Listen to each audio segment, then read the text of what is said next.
Hi guys, and welcome to another accent video.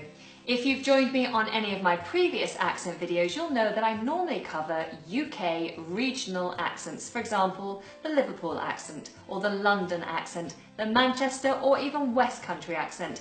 And if those are the accents you're interested in, you can find them in the description box below. However, today we are going international. We're crossing the pond and looking at the American accent. Lots of you have asked me for this video in the past, and looking at America, it's huge, and that means the accents vary vastly. So what we're going to do now is look at the general aspects of a general American accent. So, who are we meeting today?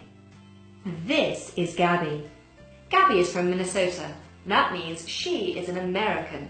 Hello, Gabby. Hey guys!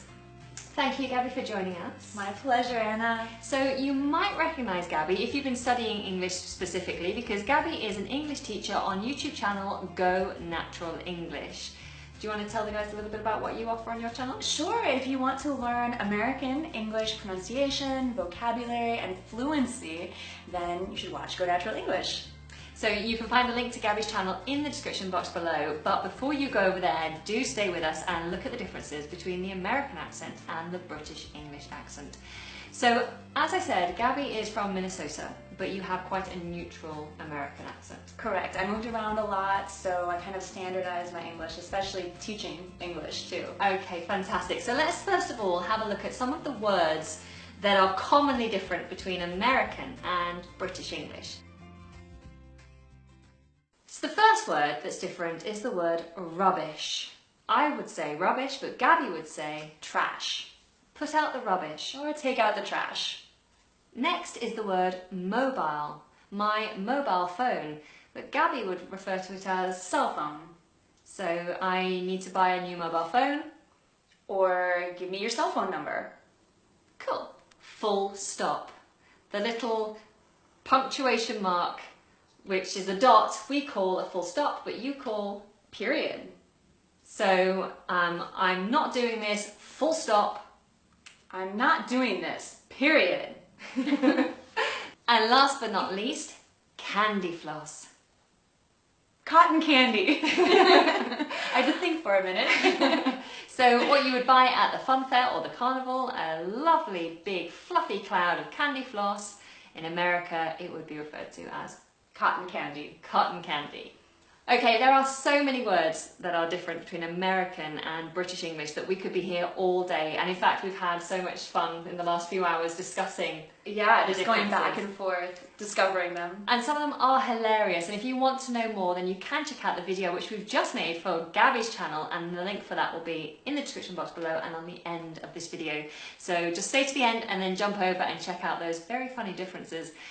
But right now we're going to break down the actual sounds, the sound differences in pronunciation.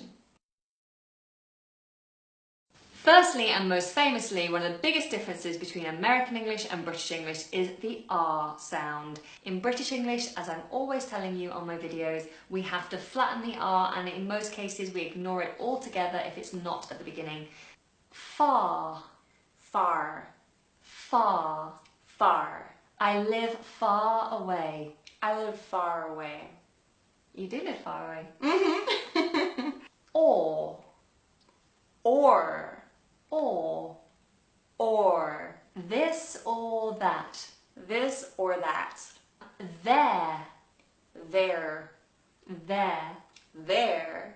there, over there. There over there. There, over there. There over there. Good. In British English, these two words are the same, aunt and aunt. But in American English, they are different. So for example, I would say, you aren't my aunt. But Gabby would say, You aren't my aunt. aunt, aunt. Aren't aunt. Cool, very, very different. The next sound we're going to look at is the T sound, particularly when T appears in the middle of the word. In some cases you'll hear it sounded like a D in America. So for example, the word water would sound Water. or better Better. or letter. Letter. Good. So I might say, I spilt water on your letter. You spilled water on my letter? I'm so sorry.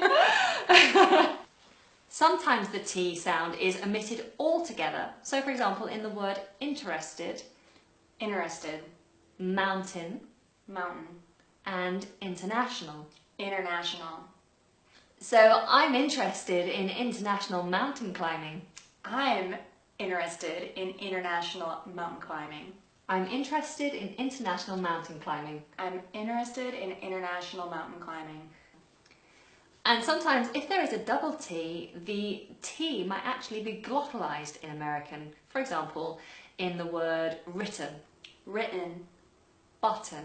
Button. I've written the word button. I've written the word button. Good. And while we're here, Gabby, this is your second visit to London. That's right. What do you think of London? London is such a pretty city. It's a pretty city. A pretty city.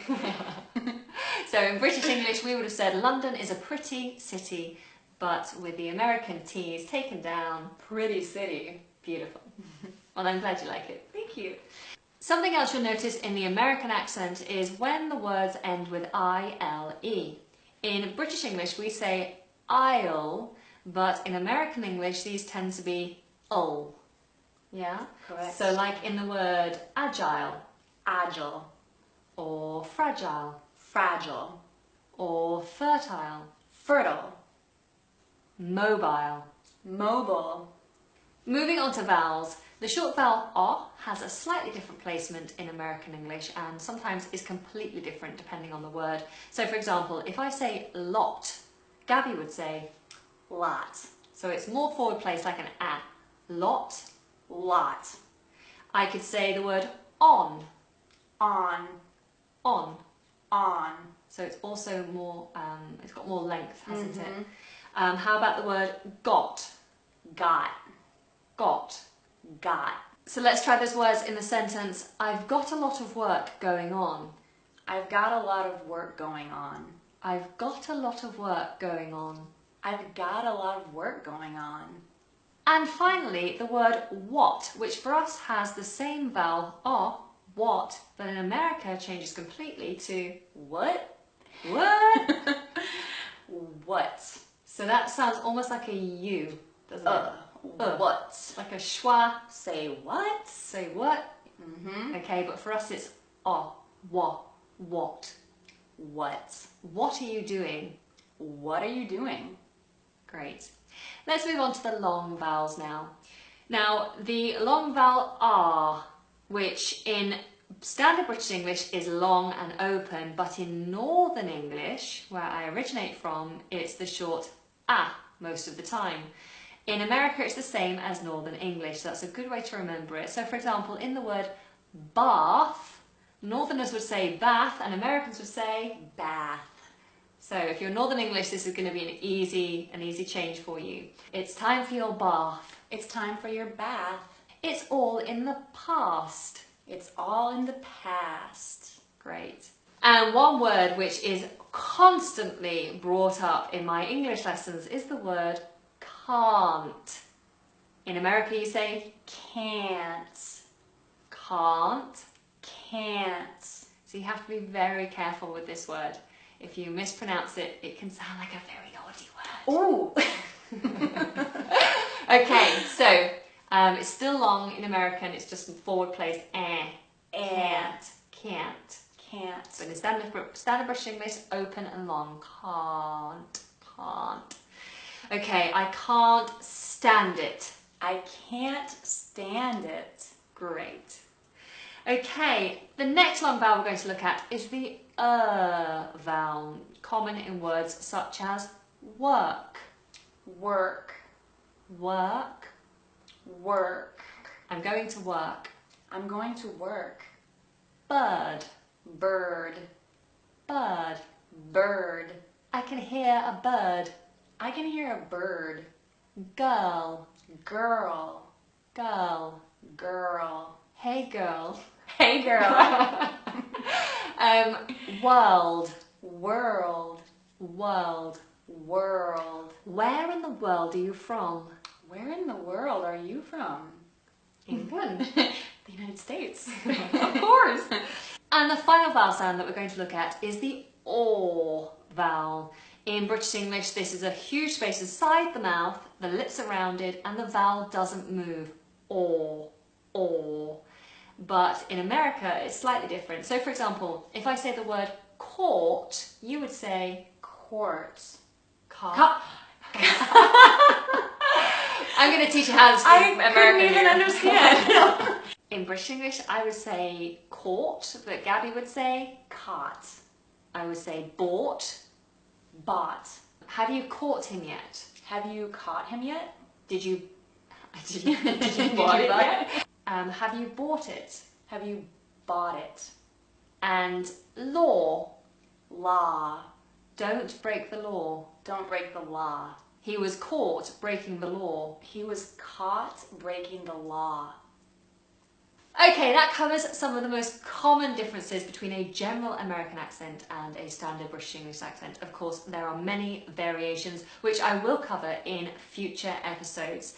Don't forget that Gabby and I have spent some time finding out some hilarious differences between British words and American words, which you must go and check out. The link for that is in the description box below and at the end of this video.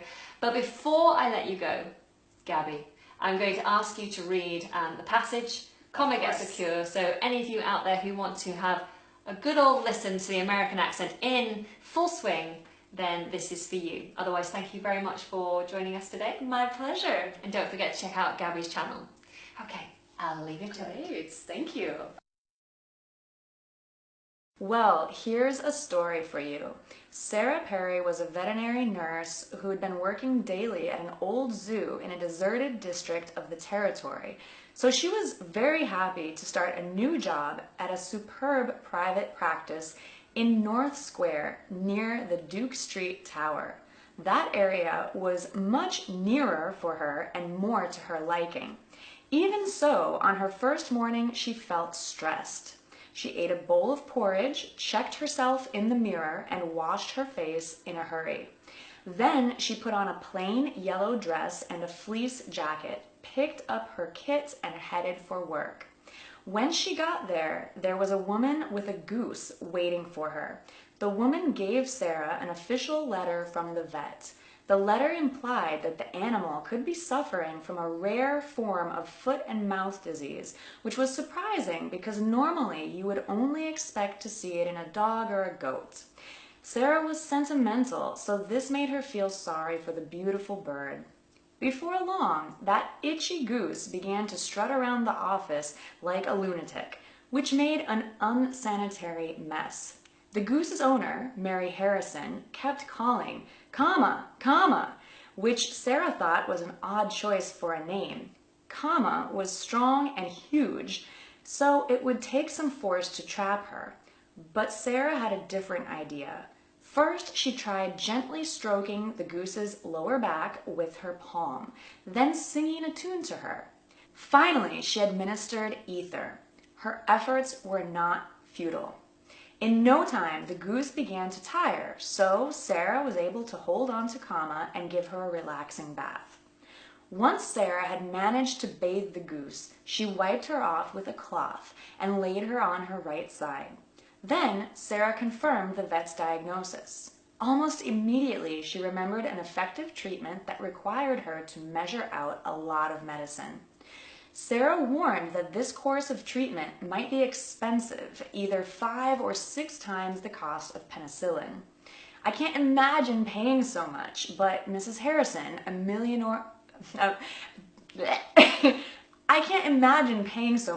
Mrs. Harrison, a millionaire lawyer, thought it was a fair price for a cure.